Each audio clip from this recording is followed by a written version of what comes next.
We are here. We have arrived. We are on episode 3. What are we doing with our lives, man? We are here. Who would have thought we'd be here? It is Thanksgiving week of 2020. It seems like yesterday it was January 1st, 2020, and we was all making our New Year's resolutions. We were all getting gym memberships. We were all, going grocery shopping so we could eat kale for the rest of our lives, Enough with the oatmeal cream pies, Danny. We going with kale chips. And now look at us. We've survived the apocalypse, baby. And we're in November of 2020. Who would have thought? We're on episode 3. You think about all the great podcasters that there's ever been. Did they make it to episode 3? Yeah. Which means we're on our way. This is maybe the week of my second favorite holiday ever. And this is a big week. This is the week that, back when we was 5, 6, maybe 8 years old, we would go to school and we would put cardboard boxes over our bodies to represent what happened this week. We would all act like little pilgrims running around. We would take our fists and we would put it on a piece of paper and we would make a turkey, and man, we were just living. Nothing was wrong back then. We ain't had bills. Now look at us. We paying bills. You get a paycheck, it's gone. Man, can we go back to the turkey days, Every time I see a piece of cardboard in the stores, I'm immediately reminded of what used to be. If I put a box over my body now and go out in public, people think I'm dependent on the government. And I'm just glad to be here. And I'm happy to be here. It's a big week. This is the week, a lot of us are believers out there, but, we're going to have some issues this week. We about to be gluttonous, baby. If you in my family, your middle name is Gluttony, because we out here just overindulging in these sweet potatoes, baby. And I think my brother's making, Cajun pasta this week. You think about Thanksgiving meals, you don't usually think about Cajun pasta, but, that pasta hit different. And I'm about to be eating, just ridiculous amounts of food. And that's why I buy elastic pants. That's why I buy pants with the elastic belt in them, because, I never know what my body's going to do. Half the time, my body thinks I'm betraying it because I can't make up my mind. Yeah. One day I want Miss Vicky's spicy jalapeno chips. And the next day I want, a small $8 smoothie from Smoothie King. So I don't know. My body I put it through a lot, man. My stomach's always like my knowledge. It's growing, baby. And it's also shrinking. So we're just happy to be here. I'm happy to be alive. I'm happy to be breathing. Hopefully you're breathing too. And, all that is just, the inhalation of oxygen with the exhalation of, carbon dioxide. So I'm happy to be here. This week, I was hanging out with my mom, and if you know my parents, man, what a couple. My parents are just beautiful people, and if you've ever met them, if you've ever had the privilege of meeting them, is what I'll say. You've experienced joy. A little bit of an odd couple. I could say that because I'm their favorite son. So you got my dad, who is, he's 5'9", around that area. 5'9", soaking wet. I've never known what that meant, the soaking wet part. They're 172 pounds soaking wet. What is that even? Okay, all right. Why do you have to, I don't understand that. But my dad's probably 5'9", soaking wet. And my mom, on the other hand, she is, golly, my mom's probably, 7'2", 7'3" on a, soaking wet day. No, my mom, she's probably, realistically, my mom's probably 6'1", 6'2". So you got my dad, 5'9", soaking wet, and my mom, 6'2", soaking wet. Man, they are, when he, my dad really looks up to my mom. And a lot of times when they hug, he's just staring eye to eye to her belly button. So, odd couple, man, but they love each other. They love the Lord, so they're destined for each other. And, they've been spending their whole life. I think they've been married 20-something years, man. So they're just living. I remember one time they went dancing and my mom wore high heels. And that's just not right. If you beating your husband by 5 or 6 inches, you got to wear flats. And I think that's in the U.S. Constitution, or at least it should be, because he's out here, hugging your kneecaps, and you just looking down on him, and that's just not right in my opinion. But I was thinking about my mom, and my mom's a beautiful person, man. Ain't nobody like my mom. She's incredible, but she's also got a right hand on her, man. My mom's got a hook on her. She can, if you've ever been hit by my mom, you've experienced the glory of ibuprofen, because she could hit. My mama can hit hard, and it got me thinking about this story, man, of one time we were, if you knew our family, we like to have, game nights here and there, or, we just like to have fun together. And one time we was having a game night, and we were just hanging out in the living room, and we all decided that we were sleeping in the living room that night. So I remember, my brother, one of my brothers, or two of my brothers were on one of the couches, and then I was sharing the other couch with my mom. And I remember that, it got kind of hot in the living room. So what I would do is I would go get my box fan. And if you know what a box fan is, that's the great value version of a standing isolating the turning fans, rotating fans. That's like the great value version. That's like the government cheese of rotating fans. And we had the box fan, and I set it up on the table. We had the little end table, and then I set it up facing me on that end of the couch.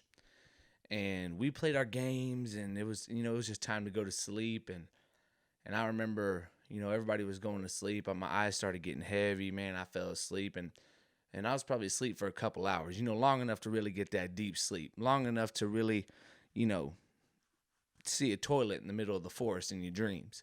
And on a side note, if you ever see a toilet in the middle of the forest in your dreams, or maybe you're talking to maybe, dreams get random. Maybe you're talking to Teddy Roosevelt, talking about some crazy stuff, talking about, taxes. And then all of a sudden a toilet appears right between you and Teddy Roosevelt. Don't use the toilet.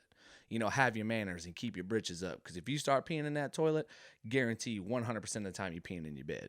And after that, you either have two choices. You can flip your mattress over, or you can go sleep in the other bedroom. So, I was sleeping. We were sleeping good.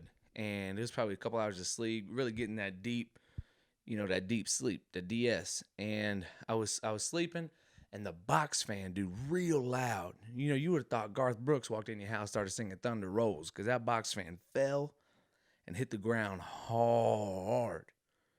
You would have thought Garth Brooks busted in there 3:30 in the morning, not a soul in sight. You know who I sound like is my boy Mr. Loyacano from high school. You remember Mr. Loyacano from high school? Shout out Mr. Loyacano if you're watching this. I love you, man. Greatest principal of all time. He said 3:30 in the morning. I mean, that was my guy, but it sounded like Garth Brooks just busted in the house singing Thunder Rolls, because it was loud, dude. That fan fell over, and it shook the ground. It shook the trailer. I lived in a trailer, so I mean, all the snakes and possums up under that bed skirting in that trailer, they was running, baby, because that box fan hit hard. And I remember I woke up, I sat up, me and my mom sat up at the same time. And when you're on the opposite end of the couch and you sit up, now you're nose to nose. So that box fan fell over, and we both sat up like this because we were sleeping good. And I remember my mom looked at me, and if you've ever seen my mom asleep, which I don't know why you would have, if you have, give me a name and phone number, because I'm about to report you. But if you've ever seen my mom asleep, when she wakes up, dude, she thinks she's on a different planet. It takes me, you might be one of these people where it takes my mom at least, coffee excluded from this equation, it takes her at least 2.5 hours to wake up. I mean, if she got to be at work at 6, she waking up at 12 because, in the morning, because she knows she needs at least 6 hours to process information. So she woke up, she sat up, and, she's one of these people. I said, Mom, don't worry about it. I know it was kind of loud. The thunder rolls. I said, I know it's kind of loud, but, Garth Brooks ain't here, baby, and it's just the box fan fell over. I told her that. I said, Mom, don't worry. The box fan fell over. It's all good. Ain't nobody breaking into the house. And she looked at me and she goes, like when you're real tired and you just talking, it sounds like you just got anointed, and that's how tired you are. You just sing my nonsense. He said, what, Mom? What'd you say, Mom? She said, and she's cross-eyed because that's how good she was sleeping. And I said, well, I hope, I don't know what that means, but everything's, hope everything's all right. But that, the box fan fell over, and, so she was sitting up, and I said, it's all good. The box fan fell over. And she's still talking on her way back down because she decided to lay back down. Everything was cool. So she's, and I'm like, oh, Mom, you're so crazy, Mom. It scared you. I know you're so crazy. And then right when she was laying down, I thought everything was good. I thought we were all going to go back to sleep. I thought everything was fine. And for some reason, she must have dreamt that she was, the Iceman Chuck Liddell, because right when she laid down, she was still in her sleep. She sat up, looked me in the eye, and boom, smacked me right in the face.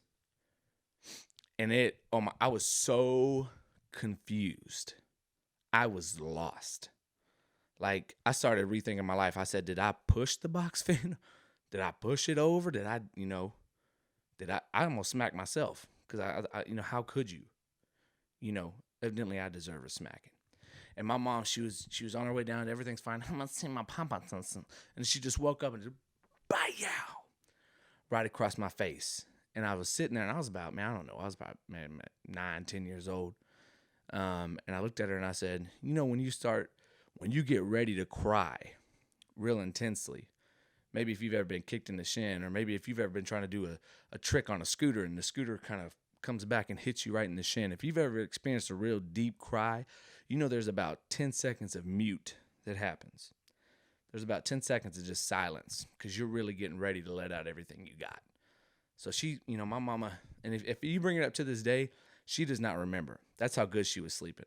I bet you she was, in her dream, evidently somebody told her that, something was marked off in the store, and then she got up to the front, and then they didn't honor their deal or something like that. She was real mad. So she went back, and she, boom, and she smacked me, and I looked at her, and I really got ready to cry. And when if you're getting ready to cry, you take in the deepest breath you could ever take in your life, because you're about to have about 45 seconds of just cry pushing going on, just right out your diaphragm, just cry pushing. So she smacked me right in the face, and I said,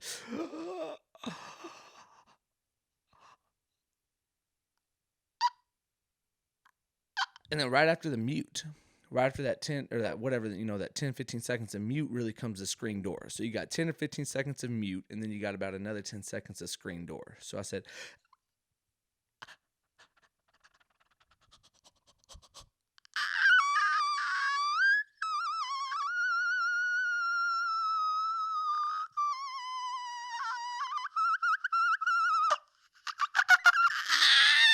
and then I started crying. And I bet you I cried for, it was probably 3 a.m. I probably cried till 3:27 at least. I cried for a long time, bro. And if you know me, when I cry, I'm a very sensitive person. You could tell me my shoes don't match my outfit, and I'll go into the restroom and I'll put tears on my new American Eagle jeans, because I'll cry. I'm not afraid to cry. I could be in my car listening to instrumental worship that I ain't never even heard before, and and I'll just start crying, thinking about the goodness of God. But she smacked me, boy, and I went off. You would have thought somebody was behind you duck calling, baby, because I was just letting it rip. Boy, I've never spilt that much salt water from my eyes before. And I remember I went back to sleep finally. It took me a long time to go back to sleep, but I finally went back to sleep. And we woke up for breakfast the next morning. I woke up to, the smell of maple bacon. And, if you're at home, there is nothing greater, especially on a Saturday or, the weekend, maybe Sunday before church.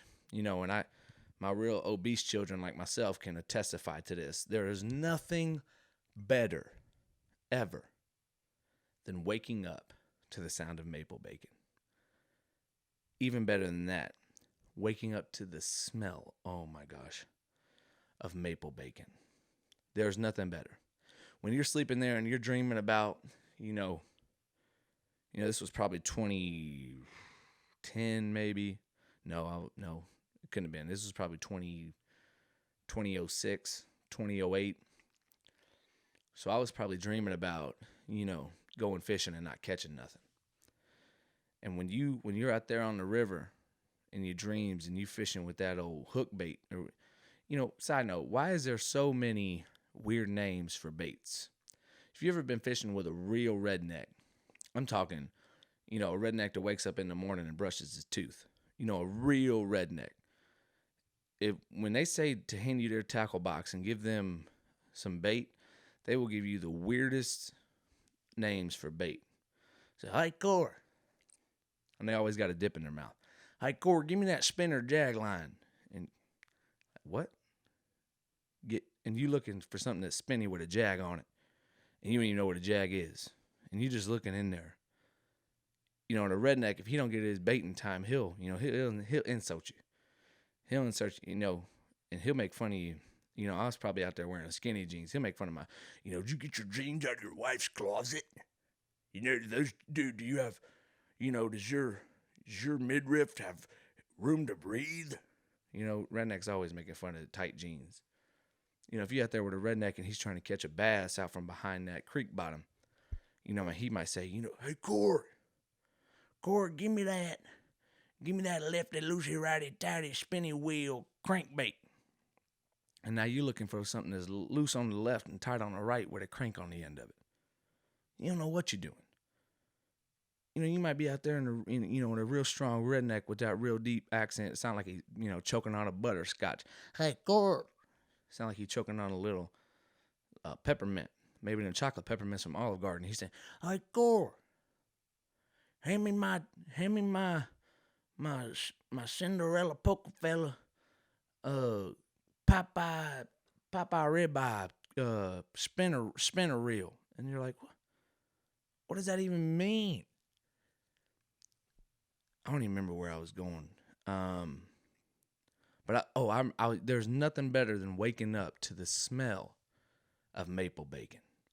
And I'm not even talking regular bacon. I'm not talking about peppered bacon. I'm not talking about hardwood bacon. I'm not talking about, I'm just not talking about any type of bacon. I'm saying maple bacon. If you've ever smelt the back of a clipboard in third grade classroom, when you was in third grade, it always smelled like maple bacon.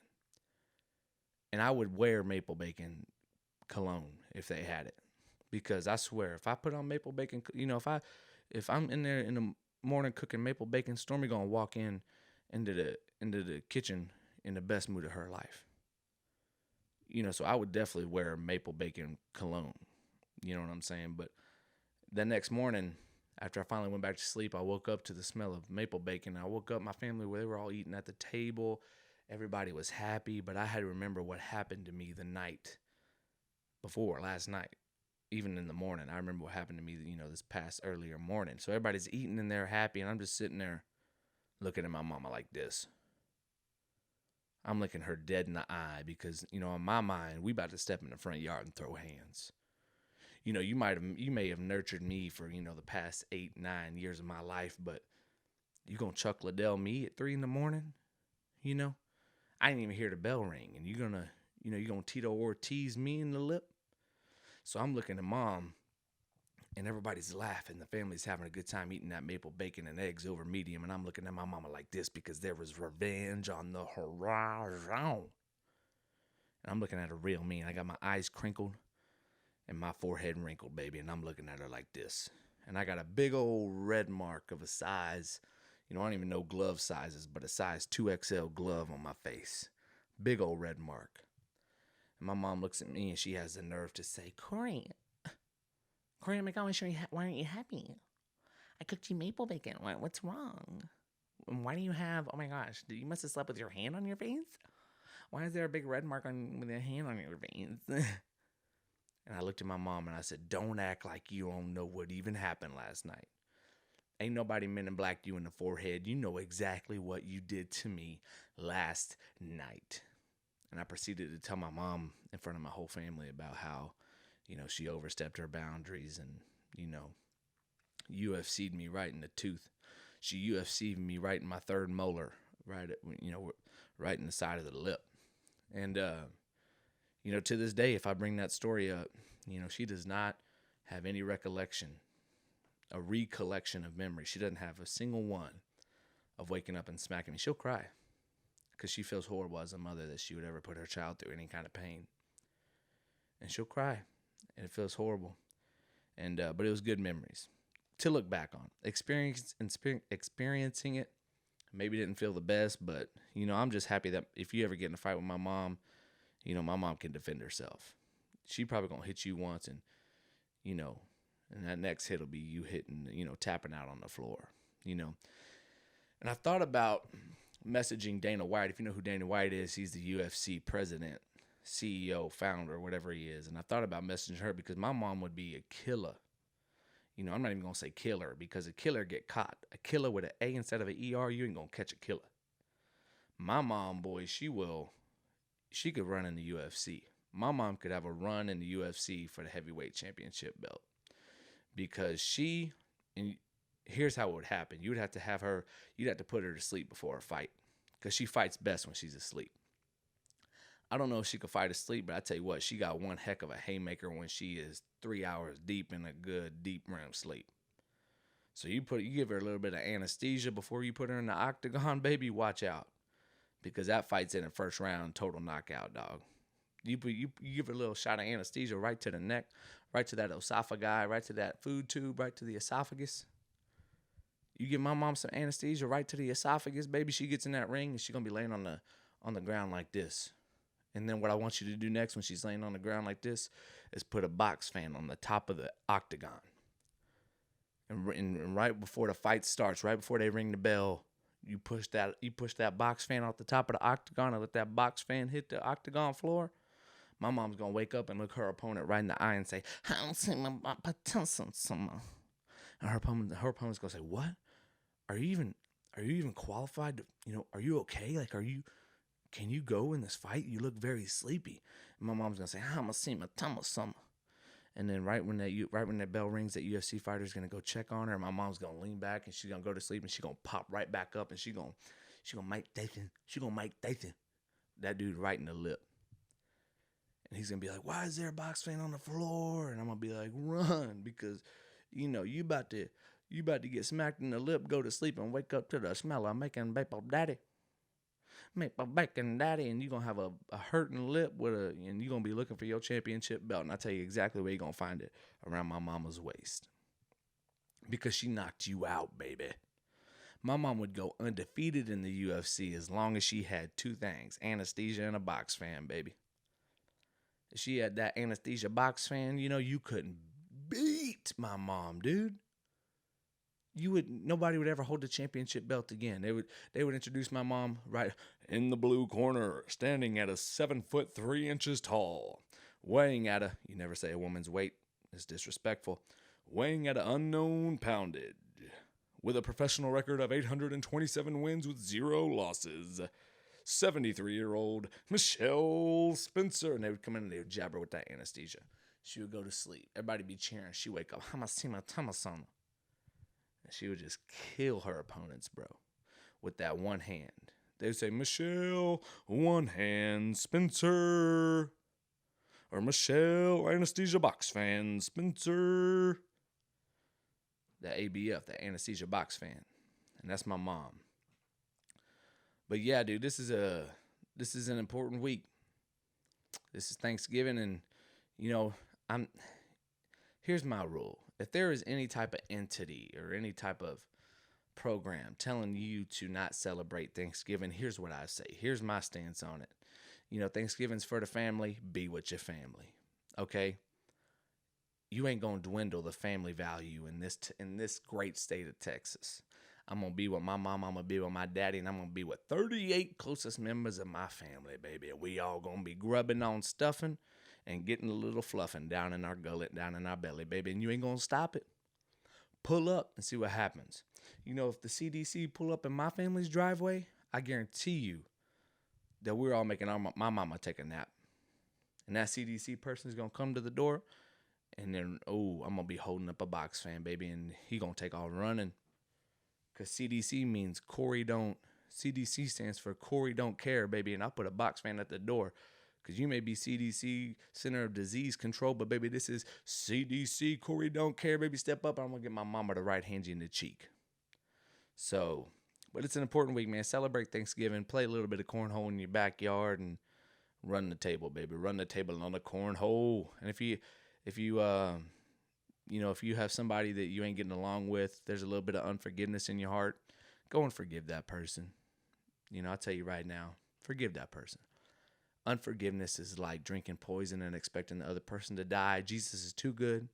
Life is too good. And if you got breath in your lungs, it's better than the alternative. And there's a reason for you. There's a purpose for you on this planet. If you're watching this, I want to end it by saying Jesus loves you. I love you. If you're lonely, you ain't got to feel that way. Hit my line, and I'll come and take you to TGI Fridays. And that's a fact. We all need somebody in this life. Join me for church on Sundays at 9 and 11 if you ain't got a church to go to, and I'll save a seat for you. Anyways, I love you. I love you guys so much. Y'all are the best in the world. Thank you for joining me for episode 3 of my podcast. And until next time, baby, stay away from box fans. Peace out, Girl Scout. Catch you later.